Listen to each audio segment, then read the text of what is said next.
रत्नागिरी सिंधुदुर्ग लोकसभा मतदारसंघामधला तिढा काही अद्याप सुटत नाहीये। महायुतीकडून अद्यापही उमेदवार जाहीर झालेले नाहीये। या संदर्भात बोलण्यासाठी आपल्यासोबत शिवसेनेचे उपनेते आणि आमदार राजन साळवी सर आहेत। साळवी साहेब, अजूनही महायुतीचा उमेदवार रत्नागिरी सिंधुदुर्ग लोकसभा मतदारसंघातला या ठिकाणी जाहीर होत नाही, काय प्रतिक्रिया असेल? निवडणुकीचा अर्ज दाखल करायला सुरुवात होईल आणि शेवटच्या दिवसापर्यंत त्यांचा उमेदवार निश्चित होऊ शकत नाही, कारण त्यांची जी युती झालेली आहे ती युती अभद्र युती आहे। आणि म्हणून या मतदारसंघावरती निश्चितपणे वर्षानुवर्षे वंदनीय शिवसेना प्रमुख बाळासाहेब ठाकरे आणि शिवसेनेचं वर्चस्व आहे। आणि म्हणून या मतदारसंघामध्ये आत्तापर्यंत जी परंपरा आहे, बॅरिस्टर नाथपै असतील, मधु दंडवते असतील, सुरेश प्रभू असतील आणि विनायक राऊत असतील, त्यामुळे ह्या संपूर्ण परिसरामध्ये आज नाही म्हटलं तर वर्चस्व हे शिवसेनेचं आहे। आणि म्हणून निश्चिंतपणे त्यांचा उमेदवार निश्चित होऊ शकत नाही। उमेदवारी शिंदे गटाला मिळाली तर मला वाटत नाही भाजपवाले काम करतील असं, भाजपला मिळाली तर शिंदे गटाचे काम करतील असं वाटत नाही आहे। त्या विजयाची मताधिक्य किती मिळेल त्याचा आता आम्ही हिशोब करत आहोत।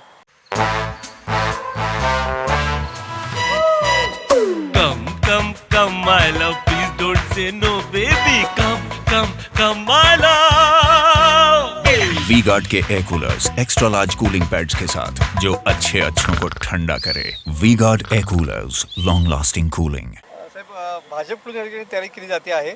नारायण राणे समजा जर उमेदवार असतील तर खऱ्या अर्थानं काटेकी टक्कर होईल का? कारण का विनायक राऊत आणि मी याआधी आपल्याला सांगितलं होतं, हिंमत असेल तर नारायण राणेंनी आमच्यासमोर उभं राहून दाखवावंच। त्यांना आम्ही गणितामध्ये धरत नाही असं मागे बोललो होतो, म्हणून राणेंनी आमच्या समोर यावं।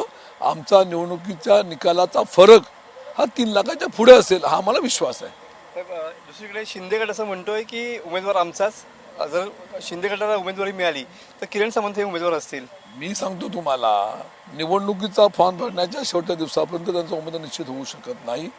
किरण सामंत असू दे, नारायण राणे असू दे, नाहीतर आणि कोण असू दे, ह्या संपूर्ण मतदारसंघावरती जे वर्चस्व आहे ते वर्चस्व फक्त आणि फक्त शिवसेना उद्धव बाळासाहेब ठाकरे ह्या पक्षाचा हे तुम्हाला 4 जून रोजी बघायला चित्र मिळेल।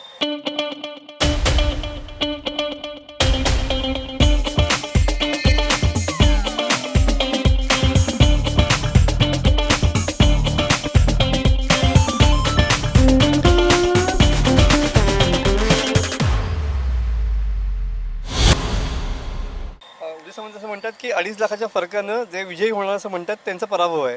उदय सामंतांनी आत्मचिंतन करावं।